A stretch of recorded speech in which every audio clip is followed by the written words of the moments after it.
Hi guys, and welcome to part 3 of my ice fishing for bass through the ice series.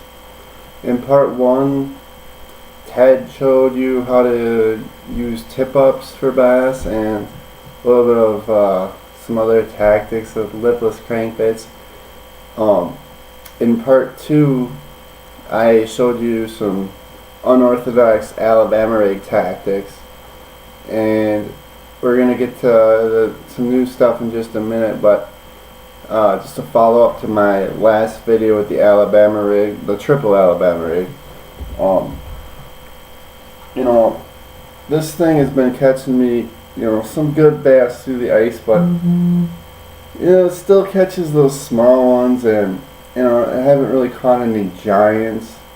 So what I'm going to do this coming week, I think, is, I'll keep the triple Alabama rig, but I'm going to take off all these, the Spro 65s, and I'm gonna put on all Spro King Daddies. This thing's about the size of my fist. It doesn't really, I have seen people catch shorts on it, but for the most part it's a big fish bait. So we're going to replace all 13 of the original Spro frogs with 13 of these King Daddies and see what happens. Now I don't know if the Alabama rig is even gonna sink. It'll probably just float, but we'll just add some tungsten on the top of it or something. So anyway, to my third and final technique segment, because it's my final technique segment because I'm sick of ice fishing. It's February. I'm ready for open water bassing. But my third secret kind of technique here is cranking through the ice. Now you're probably saying, how could you crank through the ice? You're only fishing vertically. You can't even cast.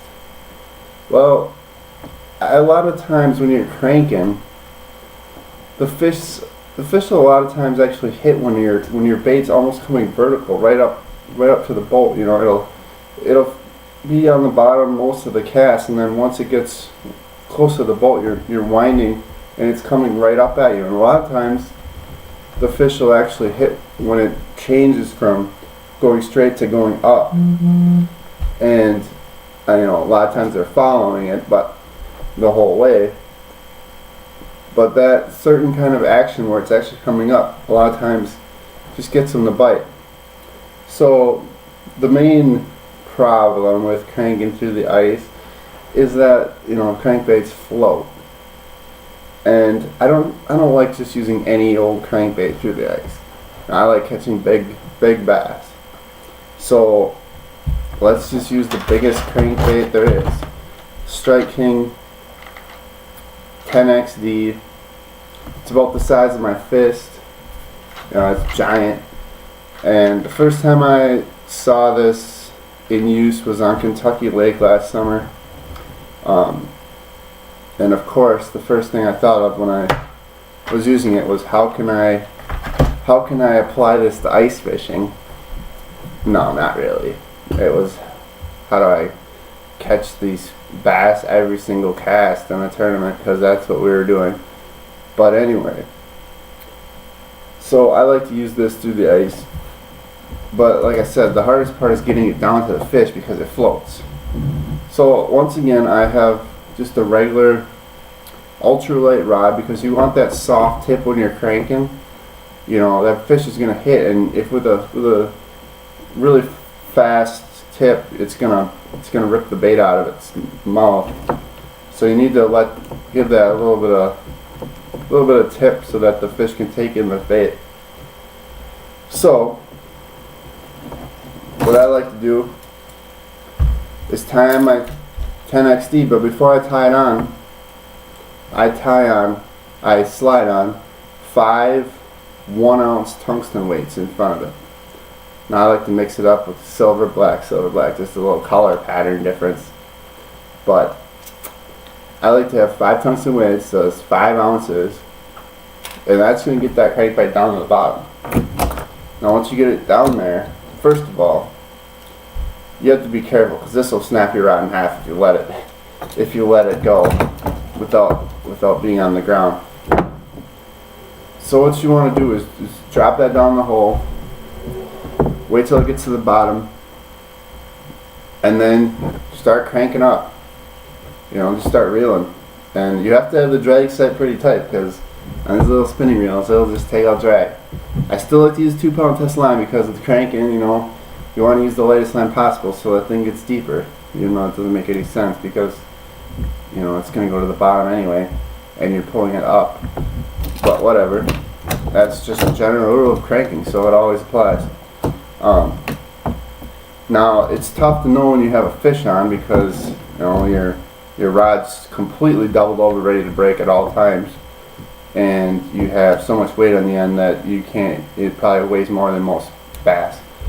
But you know, once you get it up to the surface, you'll see if you have a fish on or not. So it's not a big deal.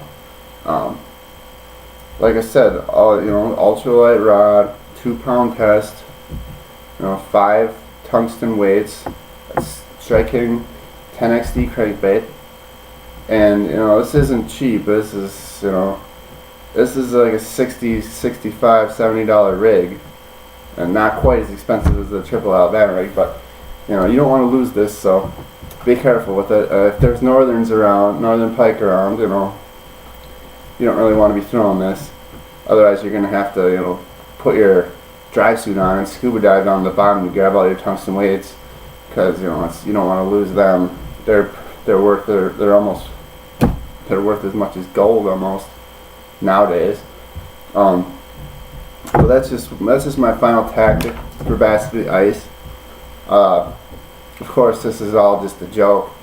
I hate ice fishing, and I really don't even like catching bass through the ice. I can't wait till spring so I can catch bass in my bass boat and not stuck in my ice shack. But anyways, if you guys like this, please subscribe to our channel. Like us on Facebook. And follow us on Twitter at Bass Squad Corp. Till next time, guys. Thanks for watching.